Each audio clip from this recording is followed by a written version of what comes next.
दोस्तों दिवाली के टाइम पर तो बड़ी बड़ी कंपनियां कहती है कि बिग बिलियन डे, मेगा माल सेल और महा बचत। लेकिन इस बार सरकार ने तो खुद मैदान में उतर आई और बोली जीएसटी बचत उत्सव का आनंद लीजिए। अब आपके मन में ये सवाल आ रहा होगा कि सरकार तो हमेशा टैक्स बढ़ाने के लिए मानी जाती है, फिर अचानक टैक्स जो है कम क्यों कर दिया। सरकार की मंशा क्या है? जनता को फायदा पहुंचाना या अर्थव्यवस्था को गति देना या फिर एक चुनावी रणनीति।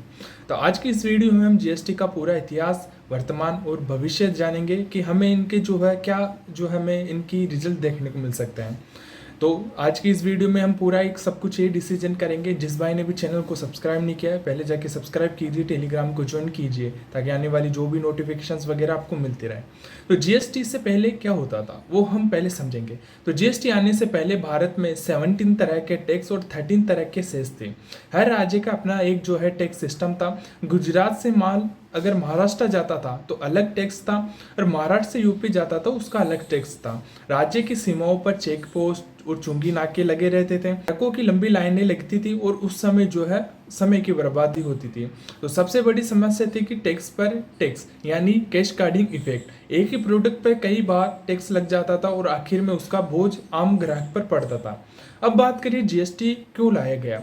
उद्देश्य था कि भारत सरकार को एक सिंगल नेशनल मार्केट बनाना। इस विचार की शुरुआत अटल बिहारी वाजपेयी सरकार के समय में हुई थी। बाद में कई राजनीतिक मतभेदों के बाद आखिरकार 1 जुलाई 2017 को जीएसटी लागू कर दिया गया। विपक्ष में इसे गब्बर सिंह टैक्स का, लेकिन सरकार का दावा था कि इससे टैक्स सिस्टम आसान और पारदर्शी होगा। अब बात करिए जीएसटी काउंसिल क्या होती है। तो जीएसटी लागू होने के बाद में यह सवाल उठा कि टैक्स का पैसा केंद्र और राज्यों में टैक्स बढ़ेगा, लेकिन इसके लिए जीएसटी काउंसिल बनाई गई। इसका चेयरमैन देश का वित्त मंत्री होता था और सभी राज्यों में वित्त मंत्री इसके सदस्य होते थे। यही परिषद तय करती थी कि किस वस्तु पर कितना टैक्स लगेगा। अब बात करें जीएसटी के फायदे, तो पूरे देश में एक समान टैक्स व्यवस्था, राज्य सीमाओं पर चुंगी नाकों की समाप्ति, ट्रांसपोर्ट तेज हुआ, टैक्स पर टैक्स खत्म और कारोबार करना आसान हुआ। अब बात करें कि सरकार ने क्या बदलाव किया, तो पहले जीएसटी के मुख्य स्लैब थे 0%, 5%, फिर 12% हुआ, फिर 18% हुआ, फिर 28% हुआ। इसके अलावा कुछ विशेष दरें और सेस भी थे। सरकार ने व्यवस्था को सरल बनाने के लिए कई वस्तुओं को 12%, 28% का स्लैब से निकालकर 5% और 18% स्लैब में शिफ्ट कर दिया और कई आवश्यक वस्तुओं पर टैक्स और कम कर दिया गया। अब बात करें कि आम आदमी को इसका क्या फायदा हुआ, तो रोजमर्रा की चीजें सस्ती हुई। कई घरेलू वस्तुएं जैसे पैकेज फूड, साबुन, डिटर्जेंट और अन्य उपभोक्ता सामान सस्ते हुए। अब सेकंड जो हमारा पॉइंट है, स्वास्थ्य क्षेत्र को राहत मिली। कई जीवन रक्षक दवाइयां, वैक्सीन, मेडिकल उपकरण और स्वास्थ्य सेवाओं पर टैक्स कम किया गया। हमारा थर्ड पॉइंट है, इंश्योरेंस सस्ता हुआ। हेल्थ और टर्म इंश्योरेंस पर टैक्स में राहत से लोगों को प्रीमियम खर्च कम हुआ। ऑटो सेक्टर को फायदा मिला। कंस्ट्रक्शन और हाउसिंग को कई जो है सीमेंट, मार्बल, ग्रेनाइट और अन्य सामग्री पर टैक्स कम हुआ।